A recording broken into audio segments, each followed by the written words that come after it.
کوئی شرم و حیا ہے؟ آپ اس وقت جس سیٹ پہ بیٹھے ہیں، کیا آپ اس سیٹ کو عوام نے آپ کو دیا ہے؟ پارم 47 کے پیداوار آپ کو ضمیر ملامت نہیں کرتا؟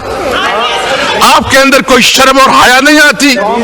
ایک نسل تیار ہو رہا ہے، آپ میں سے کوئی لیڈر نہیں بنے گا، آپ فکر نہ کریں، آپ صرف ڈیکس بجانے والے ہوں گے۔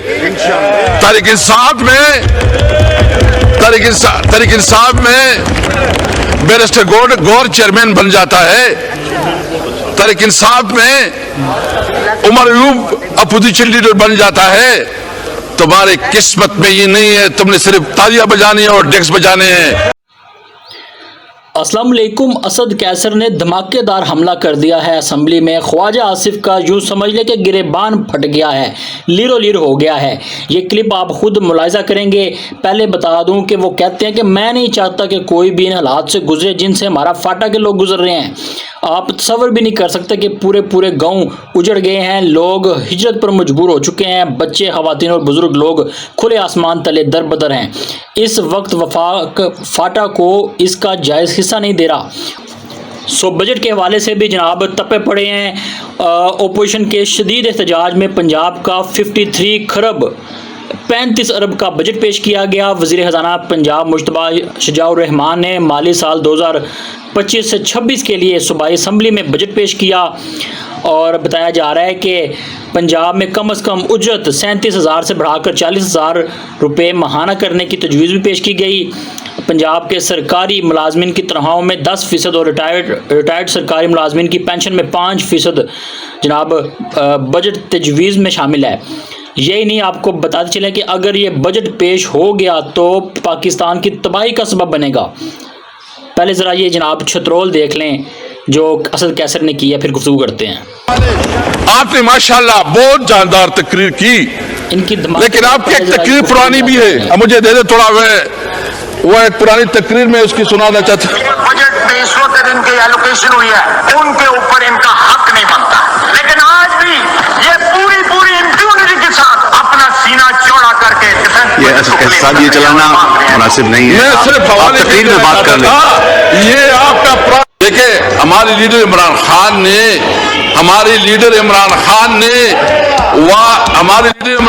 نے واضح کہا تھا کہ یہ ملک بھی میری ہے، یہ فوج بھی میری ہے۔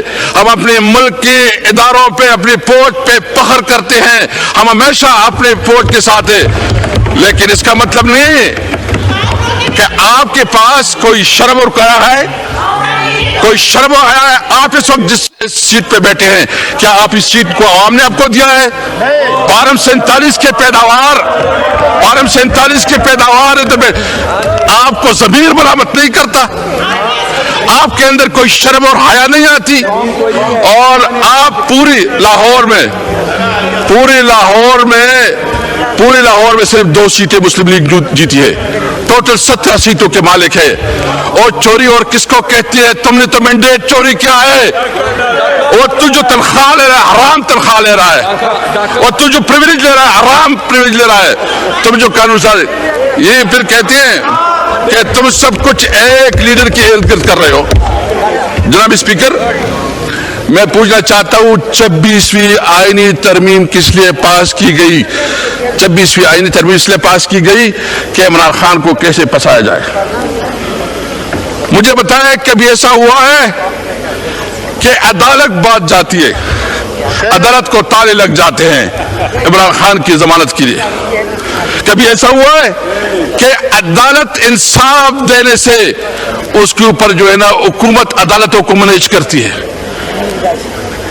یعنی اس پارلیمنٹ میں جو کچھ ہوا، شاید اس پارلیمنٹ کی حیثیت کو مجلس شورا سے بھی کمزور کر دیا گیا۔ پارلیمنٹ پہ کبھی اس طرح ہوا ہے کہ تقریر ہوتی ہے، وہاں سے کوئی ایک ان پڑھ جو شاید آپ اس کو کہہ کے درخواست لکھ کے، وہ درخواست نہیں لکھے گا، لیکن وہ یہاں بیٹھ کے اپوزیشن لیڈر اور ایم این ایز کی پریویلیج کو توڑا بریک کر رہا ہے اور اس کی تقریروں کو کاٹ رہا ہے۔ اس پارلیمنٹ کی حیثیت کیا رہی؟ کدھر یہ پارلیمنٹ رہی ہے؟ اور مجھے پتا ہے کہ ہماری کوئی بات جو ہے نا